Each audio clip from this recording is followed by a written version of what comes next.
రాజకీయపరమైన అంశాలు, విధానపరమైన నిర్ణయాలు, కూటమిలో భాగస్వామ్యుల తాలూకు నిర్ణయాలు ప్రకటించే అర్హత, హక్కు నారా చంద్రబాబు నాయుడు గారికి, మా అధ్యక్షులు పవన్ కళ్యాణ్ గారికి మాత్రమే ఉంది.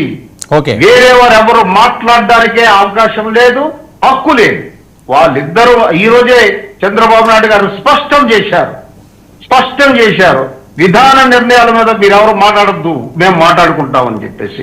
దిస్ ఈజ్ లక్ష్మణ రేఖ. ఈ రేఖ ఎవరు దాటడానికి వీల్లేదు. అది తెలుగుదేశం పార్టీ అయినా సరే, జనసేన పార్టీ అయినా సరే, బీజేపీ అయినా సరే. అది మా ఇంటర్నల్ మ్యాటర్. అది వాళ్ళ ఇంటర్నల్ మీటింగ్ లో మాట్లాడుకున్న అంశాలు ఒక పేపర్లు వచ్చాక ఇదేదో ఈ సంబరం ఏమిటో వైసీపీ నాయకులకి నాకైతే అర్థం కావట్లేదు ఈ సంబరం ఏమిటో. కాబట్టి అది కూడా తిరుగుబాటు లేదు, ఆ ఆలోచన వద్దు, ఆ ఆశ వద్దు. చక్కగా ఉన్నాం మేము, టెలికార్ గమ్ములాగా, ఎరాండెట్ గమ్ములాగా మేము కూటమి భాగస్వాములు ఉన్నాము. మీరేమి ఊహించుకోకండి. రాజశేఖర్ అన్న ఏం ఊహించుకోండి, కష్టపడండి, రావడానికి ప్రయత్నించండి. అంతేగాని పక్కన తగులు అనుకుంటే నేను పెద్దోడు అయిపోతానని చెప్పేసి ఈ ఆలోచన మంచిది కాదు. శివశంకర్ గారు ఇంకా మీ బంధం గట్టి పెట్టుకుని అదేం ప్రాబ్లం లేదు. కానీ ఏంటి అరాచకాలు జరుగుతున్నాయట నడి రోడ్లో, రాక్షస పర్వాలు, గుంటూరు నడి రోడ్లో అది పెద్ద ఎత్తున వైరల్ అవుతున్నది. అసలు ఏం జరుగుతుంది? సాయి కృష్ణేమోని లాకపుట్టు డెత్, ఇలాంటివన్నీ కూడా కూటమికి వ్యతిరేకం అవ్వట్లేదా? ఇక్కడ కూటమి కాదండి, గవర్నమెంట్, ప్రభుత్వం తాలూకా ఆలోచనల్ని అమలు చేసేది ప్రభుత్వ అధికారులు.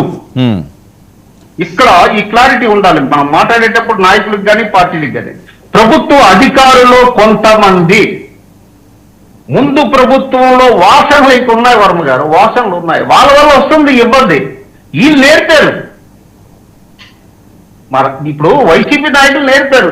పోలీసు వ్యవస్థ ఇలా జరగడానికి కారణం ఎవరు చెప్తానండి? ఈ రాష్ట్రంలో సర్వే చేయించండి, ఎవరైనా చెప్తారు. దానికి ఈరోజు ప్రెస్ మీట్ లో పేరు నాని చెప్తున్నాడు, ఏంటి ఎఫ్ఐఆర్ లో ఎవరూ చేయటం లేదు, ఇది ఉంటే కానీ చేయటం లేదు.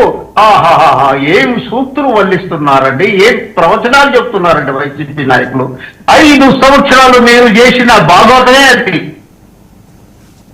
మీ పోలీస్ స్టేషన్ లో, లోకల్ బాడీలో పంచాయతీలు నిర్వర్తించారు. డిఎస్పీలు, సిఏలు వార్నింగ్లు ఇచ్చారు.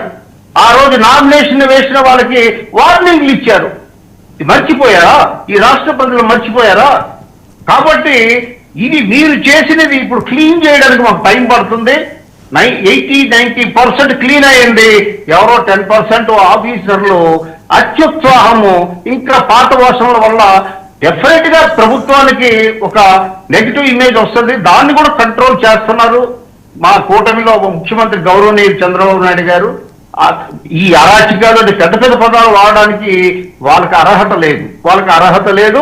అటువంటిది ఏమీ జరగటం లేదు. అంతా కూడా అభివృద్ధి వైపు వెళ్తుంది. పెట్టుబడులు వస్తున్నాయి. ఆంధ్రప్రదేశ్ పెట్టుబడులకి స్వర్గధామంగా మారబోతుంది. ఈ రోజు భారతదేశం వచ్చే విదేశీ పెట్టుబడుల్లో 25% ఆంధ్రప్రదేశ్కి వస్తుందని అంటే పక్క రాష్ట్రాలు అసూయపడుతున్నాయి. కానీ మన వైసీపీ నాయకులు మాత్రం అసూయతో పాటు ద్వేషము, నిరోధించాలి అభివృద్ధిని ఎలాగైనా సరే అని చూస్తున్నారు. ఇది చాలా తప్పు. ఓకే, గఫూర్ గారు. హలో సార్, వినిపిస్తుందా? వినపడుతుందండి సార్. అసలు అమరావతిలో ఏం జరుగుతుంది? ఈ